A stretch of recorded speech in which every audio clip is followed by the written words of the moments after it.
Oke, baik. Kemarin kita sudah membahas tentang zakat fitrah. Iya. Sekedar mengulang, zakat itu ada berapa kemarin? Masih ingat? Ada dua, zakat fitrah sama zakat mal. Yang akan kita bahas sekarang adalah zakat yang kedua, yakni zakat mal atau zakat harta. Mal itu artinya harta. Ya. Apa sih harta itu? Ada yang tahu harta itu apa? Kekayaan. Harta itu kekayaan. Boleh. Apa lagi? Ada lagi. Harta itu apa?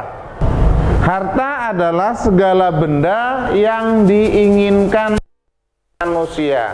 Mobil itu benda enggak? Diinginkan enggak oleh manusia? Berarti itu termasuk harta. Zakat mal atau zakat harta itu adalah mengeluarkan sebagian harta benda dan diberikan kepada orang-orang yang berhak menerimanya. Yang berhak menerimanya disebut dengan mustahik, muzaki, dengan syarat dan ketentuan yang berlaku. Yang harus kalian ketahui, di dalam zakat mal ini ada istilah-istilah, yakni pertama nisab atau nisob. Nisob itu batasan dari harta itu wajib dizakati. Jumlah minimal harta itu wajib dizakati itu namanya nisob. Contoh misalnya emas. Kalau kalian punya emas 1 on, itu wajib dizakati. Kenapa? Karena batasan dari emas itu 93,6 gram. Yang kedua, haul. Haul ini juga adalah merupakan syarat dari zakat itu wajib, harta itu wajib dizakati. Apa haul itu? Zakat itu mencapai 1 tahun. Harta itu mencapai 1 tahun. Ngendon baru wajib dizakati. Kecuali ada beberapa zakat yang tidak perlu 1 tahun. Contoh misalnya pertanian itu nggak perlu 1 tahun, tapi sekali panen. Nanti akan dijelaskan secara terperinci. Sekarang tadi siapa yang menerima zakat? Mustahik, yang mengeluarkan zakat. Nah, sekarang saya tanya sama kalian pengen jadi mustahik apa muzaki? Ya, harus punya keinginan untuk menjadi muzaki. Seperti yang pernah saya katakan, tangan di atas lebih baik daripada tangan di bawah. Nah, sekarang perhatikan syarat wajib zakat mal. Apa saja? Yang pertama Islam atau Muslim. Kalian yang non Muslim berarti tidak wajib. Tapi boleh, Pak. Kenapa? Tidak wajib. Artinya ya tidak usah. Karena memang syaratnya kewajiban itu adalah orang Islam. Non Muslim yang nggak wajib zakat. Yang kedua, berakal atau baligh. Yang kedua, baligh itu sudah sampai umur. Kalau laki-laki ditandai dengan dia sudah pernah mimpi basah. Kalau perempuan dia sudah menstruasi tiap bulan. Yang ketiga, berakal sehat. Yang keempat, mencapai nisab. Seperti yang tadi sudah saya jelaskan, nisab itu batasan harta itu wajib dikeluarkan zakatnya. Yang kelima, haul. Haul itu mencapai 1 tahun harta itu. Terus yang keenam, milik sendiri. Kalau milik orang lain nggak wajib. Loh Pak, saya punya harta saya banyak, punya kamu sendiri? Bukan. Nah, kalau bukan ya nggak wajib. Punya siapa? Punya perusahaan. Oh, beda lagi. Ya, punyanya orang banyak. Walaupun kamu misalnya komisarisnya, tapi di situ komisarisnya banyak, atau punya keluarga, maka yang wajib nanti yang punya milik sendiri. Oke, yang terakhir selamat dari hutang. Hartanya banyak, 100 juta ada lebih, atau bahkan 1 miliar, tapi hutangnya 900 juta, ya podo ae. Atau hutangnya lebih banyak lagi. Baiklah anak-anak, sekarang jenis-jenis harta yang wajib dizakati itu apa saja? Yang pertama adalah emas dan perak. Ini nanti ketentuannya secara terperinci akan saya jelaskan ya. Yang kedua, peternakan. Peternakan bisa sapi, peternakan kuda, peternakan domba. Itu yang disebutkan dalam kitab-kitab. Bagaimana dengan peternakan ayam? Maka peternakan ayam itu masuk pada perdagangan nanti. Perdagangan nantinya. Ya. Ayam karena nggak di dalam kitab-kitab itu nggak disebutkan ayam. Yang ada ternak, unta, sapi, kuda, kambing. Ya, nanti akan lebih jelasnya lagi secara terperinci nanti. Yang ketiga, pertanian.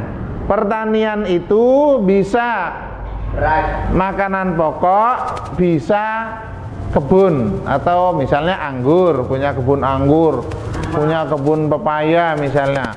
Itu nanti masuk pada pertanian, dan syarat dan ketentuan nanti akan lebih jelasnya secara terperinci akan saya jelaskan nanti. Yang keempat, perdagangan. Misalnya kalian punya toko besar kayak Indomaret, misalnya Alfamart. Nanti selama 1 tahun nanti dihitung itu. Kalau sudah mencapai nisab, wajib dizakati. Ya. Terus yang kelima, rikas. Rikas itu artinya barang temuan. Kalian nyangkul di belakang rumah mau bikin septic tank misalnya, terus tahu-tahu kok nemu emas 1 gentong. Ya. Itu wajib dizakati karena harta terpendam, ya. Dan itu nanti tidak butuh 1 tahun, langsung pada waktu itu juga kalian harus menzakatinya. Nanti secara itu dizakatinya gimana Pak? Kemana? Kenapa? Dizakatkan kemana? Kan kemarin sudah disebutkan mustahik, ya, orang yang berhak menerimanya. Sudah hafal belum? Ada 8 ya, 8 asnaf atau 8 golongan yang berhak untuk mendapatkan zakat, ya.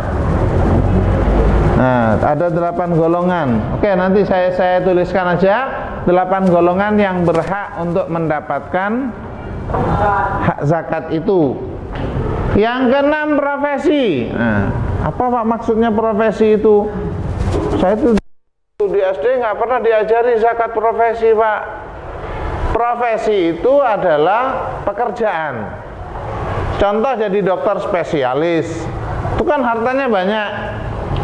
Ya, maka ketika harta itu sudah mencapai 1 nisab, maka wajib untuk mengeluarkan zakatnya. Jadi pegawai negeri atau jadi pegawai sebuah perusahaan misalnya, gajinya besar, dan itu ketika dihitung gaji selama 1 tahun itu mencapai 1 nisab, maka wajib dia mengeluarkan zakat dari pekerjaan itu. Jadi inti dari profesi ini adalah pekerjaan, penghasilan pekerjaan. Siapa saja sih orang yang wajib, yang berhak untuk menerima zakat atau mustahik itu? Baik, mustahik itu ada 8 golongan ya. Sini aja biar gampang ya. Mustahik, apa tadi kemarin mustahik itu? Orang yang berhak menerima zakat. Ada 8 golongan. 1, fakir atau fuqara.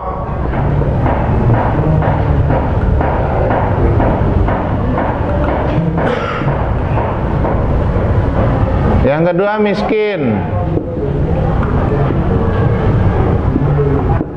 Yang ketiga, amil. Yang keempat, mu'allaf.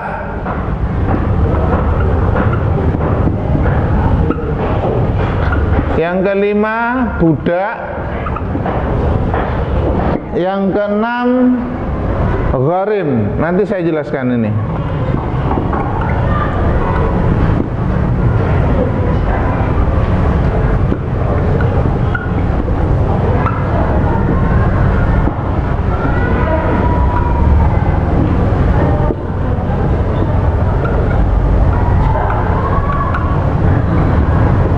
Baik, sekarang perhatikan ya. Siapa saja sih yang namanya mustahik itu atau orang yang berhak menerima zakat itu? Satu, fuqara. Fuqara itu atau fakir, orang fakir. Karena sering kan dengar ya fakir miskin gitu ya. Ya, fakir itu apa? Fakir tidak punya penghasilan sama sekali. Saya cukupkan ya. Mudah-mudahan ilmu yang kita dapat hari ini bisa bermanfaat buat kita, menjadikan kita di dalam menjalani kehidupan ini lebih baik lagi. Kita mampu mengeluarkan zakat kita ketika nanti kita menjadi orang yang sudah memenuhi syarat untuk mengeluarkan zakat kita. Jangan sampai harta yang kita punya malah menjerumuskan kita ke neraka. Kalau bisa harta kita itu menjadi harta yang barokah, yang menjadikan kita nantinya hidup bahagia di surganya Allah. Amin Allahumma amin. Sekian dari saya. Assalamualaikum warahmatullahi wabarakatuh.